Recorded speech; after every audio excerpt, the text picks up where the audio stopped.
But అట్లా ఆదాయాన్ని పెంచుకోవాలి అని అంటే చేయాల్సింది ఏంటది? ఇప్పుడు మనం చెప్పుకున్నటువంటి ఈ శాఖలలో ఉన్నటువంటి అక్రమార్కులను నియంత్రణ చేయాలి. ఈ శాఖలలో లీకేజెస్, ఇన్కమ్ లీకేజెస్ ఎక్కడ ఉన్నాయో వాటిని పూడ్చాల్సినటువంటి అవసరం ఉంది. ఈ శాఖలను సమర్థవంతంగా పని చేయించుకోవాల్సినటువంటి అవసరం ఉన్నటువంటి నేపథ్యాన్ని. అయితే ఇక్కడ మీకు ఒక ఇంట్రెస్టింగ్ అంశం ఏంటంటే శ్రీకాంత్, మనకి ఈ జిఎస్టి ద్వారా ఇప్పుడు వస్తున్నటువంటి ఆదాయం ఎంత నెలకి అని అంటే 4,500 కోట్ల రూపాయలు రమారమి వస్తుంది. దీన్ని మనం 5,500 కోట్ల రూపాయలకు పెంచుకోగలుగుతాం. అంటే ఒక్క శాఖ నుండే మనం 1,000 కోట్ల రూపాయలు పెంచుకునేటటువంటి అవకాశం ఉంది. అయితే ఇక్కడ ఏం జరుగుతుంది, జిఎస్టీలలో ఫేక్ ఇన్వాయిస్ క్రియేట్ చేయటం, జిఎస్టి కట్టకుండా తప్పించుకునేటటువంటి మార్గాలను వెతుక్కోవటం తోటి మనకు ఆదాయానికి గండి పడుతుంది అనేటటువంటి విషయాన్ని ఒకటి. రెండోది స్టాంప్స్ అండ్ రిజిస్ట్రేషన్స్ లో కూడా, రిజిస్ట్రేషన్స్ లలో ఏం జరుగుతుంది అని అంటే తక్కువ మార్కెట్ విలువను చూపించేసి రిజిస్ట్రేషన్ చేయించుకోవటం, తక్కువ విలువ చూపించేసి స్టాంప్స్ పెడుతున్నటువంటి సందర్భంలో మనకి దగ్గర ప్రతి నెల 1,500 కోట్ల రూపాయలు మాత్రమే వస్తుంది. దగ్గర 2,000 కోట్ల రూపాయలకు మనం ఈ స్టాంప్స్ అండ్ రిజిస్ట్రేషన్ కి నెలకి పెంచుకునేటటువంటి అవకాశం ఉంది. తర్వాత ఎక్సైజ్ లో కూడా జీరో మాల్స్ అమ్మటం, మద్యం అక్రమ రవాణా, అక్రమ సేల్స్ చేస్తున్నారు. అది అందరికీ తెలుసు. అబ్కారీ డిపార్ట్మెంట్ కు తెలుసు, ఎక్సైజ్ డిపార్ట్మెంట్ కు తెలుసు, పోలీస్ డిపార్ట్మెంట్ కు తెలుసు, ఆ శాఖలో ఉన్న ఉన్నతాధికారులకు తెలుసు. అయినప్పటికీ కూడా చర్యలు చేపట్టకపోవటం వల్ల ప్రభుత్వానికి ఎక్సైజ్ డ్యూటీస్ ద్వారా, ఎక్సైజ్ ఆదాయం ద్వారా కేవలం నెలకి 1,700 కోట్ల రూపాయలు వస్తుంది. ఇక్కడ కూడా మనం 2,000 కోట్ల రూపాయలు, 2,500 కోట్ల రూపాయలకు పెంచుకునేటటువంటి అవకాశం ఉంది. గనులలో రాయల్టీ రావాలి, ట్యాక్స్ రావాలి, కానీ రాయల్టీలు ఎగ్గొడుతున్నారు, మైనింగ్ డిపార్ట్మెంట్లలో ట్యాక్సెస్ ఎగ్గొడుతున్నారు. బట్ ఇక్కడ కూడా మనం ఆదాయాన్ని సమకూర్చుకునేటటువంటి అవకాశాలు ఉన్నటువంటి నేపథ్యంలో ఇవాళ ఈ స్పెషల్ ఎన్ఫోర్స్మెంట్ వింగ్ ని ఏర్పాటు చేస్తే కొంత అకౌంటబిలిటీ, అంటే ఏంటి, హైడ్రా ఇప్పుడు ఒక అకౌంటబిలిటీకి వచ్చినటువంటి సందర్భం. సరే, విమర్శలు పక్కన పెడితే హైడ్రా చేస్తున్నటువంటి దాని వల్ల కొంత అటెన్షన్ క్రియేట్ అయినటువంటి సందర్భాన్ని మనం చూసాం. కాబట్టి ఇప్పుడు ఆయా శాఖలలో రెవెన్యూకి గండి కొడుతున్నటువంటి వాళ్ళు, అక్రమాలకు పాల్పడుతున్నటువంటి వాళ్ళు, లీకేజ్లను కంట్రోల్ చేయలేకపోతున్నటువంటి నేపథ్యంలో, అక్కడ ఒక మనకి ఇన్ఎఫిషియెంటీ, అసమర్థత కనపడుతున్నటువంటి నేపథ్యంలో ఇప్పుడు సంజయ్ జాజు లాంటి వాళ్ళు కేంద్ర సర్వీసు నుంచి, ముఖ్యంగా ట్యాక్సెస్ డిపార్ట్మెంట్ వచ్చినటువంటి వాళ్ళకి పూర్తి స్థాయి అనుభవం ఉంది కాబట్టి, బట్ ఇక్కడ ఈ సమస్య నుండి అధిగమించి రాష్ట్ర ప్రభుత్వం తన ఆదాయాన్ని గనక పెంచుకోకపోతే భవిష్యత్తులో తెలంగాణ రాష్ట్రం పెద్ద ఎత్తున అప్పులు చేయాల్సినటువంటి అవసరం వస్తుంది. మళ్ళా అప్పుల పైన పెద్ద రాజకీయ పరమైనటువంటి దుమారం రేగేటటువంటి అవకాశం ఉంటుంది.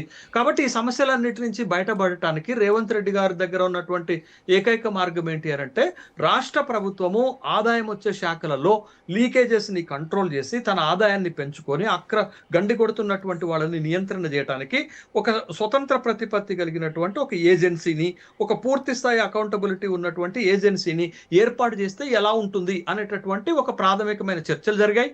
ఒక వారం రోజుల తర్వాత పూర్తి స్థాయి నివేదికతో రావాలని అధికారులకి డైరెక్షన్ ఇచ్చినటువంటి సందర్భం ఉన్నది. అయితే ఇది ఎలా ఉండబోతుంది అనేటటువంటి అంశం పైన కూడా చర్చ జరుగుతుంది. దీని స్ట్రక్చర్ ఎలా ఉంటుంది, దీనికి పవర్స్ ఎలా ఉంటాయి, దీనికి ఏ స్థాయి అధికారిని నియమించాలి, ఎంత సిబ్బంది ఉంటుంది, ముఖ్యంగా పవర్స్ ఎలా ఇవ్వాలి. మీరు ఇందాక ఒక మాట అన్నారు, ఇప్పుడు సపోజ్ రెవెన్యూ డిపార్ట్మెంట్ ఉంది, ఒకప్పుడు కమర్షియల్ ట్యాక్స్ డిపార్ట్మెంట్, వాణిజ్య పన్నుల శాఖకు ఒక మంత్రి ఉండేవారు.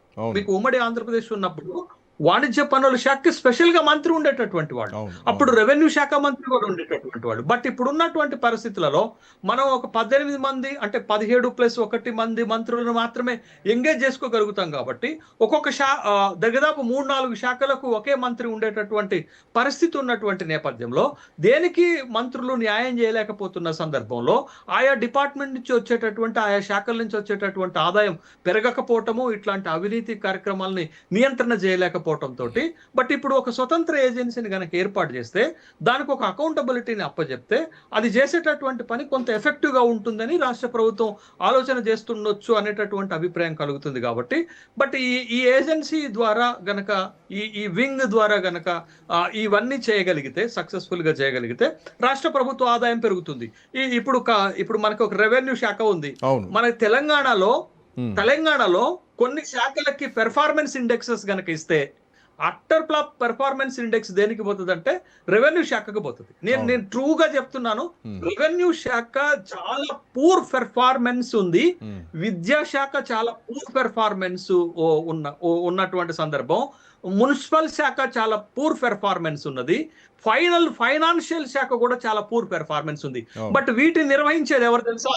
స్వయంగా ముఖ్యమంత్రి గారు, డిప్యూటీ ముఖ్యమంత్రి గారు, రాష్ట్ర ప్రభుత్వంలో కీలకంగా పొంగులేటి శ్రీనివాసరెడ్డి మంత్రిగా ఉన్నటువంటి, అంటే కీలకమైనటువంటి వ్యక్తుల ఆధీనంలో ఉన్నటువంటి శాఖలే పూర్ పెర్ఫార్మెన్స్ ఇండెక్స్ లో ఉన్నప్పుడు, ఆ శాఖలు రెవెన్యూని జనరేట్ చేయలేకపోతున్నప్పుడు, రాష్ట్ర ప్రభుత్వ ఆదాయం పెరగకపోతే, ఇంత పెద్ద ఎత్తున ఇచ్చిన హామీ సంక్షేమ పథకాలను కానీ ప్రభుత్వం నిర్వహించలేనప్పుడు ప్రభుత్వానికి చెడ్డ పేరు వస్తుంది. కాబట్టి ప్రభుత్వం పైన యాంటీ ఇన్కంబెన్సీ పెరుగుతుంది. కాబట్టి ప్రభుత్వము ఈ ఆలోచన చేస్తుందా అనేటటువంటి ఒక అభిప్రాయం కలుగుతుంది. బట్ ఏది ఏమైనా రాష్ట్ర ప్రభుత్వ ఆదాయం పెరగాల్సినటువంటి అవసరం ఉంది.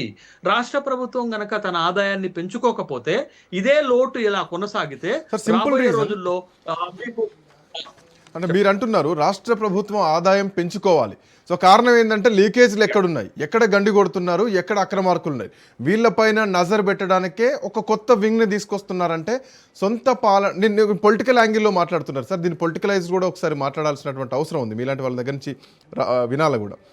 సో రేపు పొద్దున అధికారులకే అధికారం చేతుల్లోకి వెళ్తే గనక మంత్రుల పాత్ర ఏంటి అంటే, ఈ లీకేజ్ల వెనకాల మంత్రులు ఉన్నారన్నటువంటి ఉద్దేశంతో వాళ్ళపైన నమ్మకం లేకనే ఒక కొత్త వ్యవస్థను తీసుకొస్తున్నారా?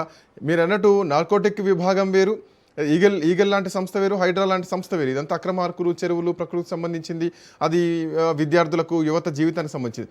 బట్ కంప్లీట్లీ ఒక రాష్ట్రానికి సంబంధించినటువంటి బడ్జెట్ విషయంలో అవినీతి జరుగుతోంది. సో సొంత మంత్రులపైనే విమర్శలు వచ్చేటువంటి అవకాశం ఉంది కదా. సో రాజకీయంగా ఇది కొంచెం ఎదురుదిబ్బయ్యేటువంటి అవకాశం లేదా సొంత పార్టీలో?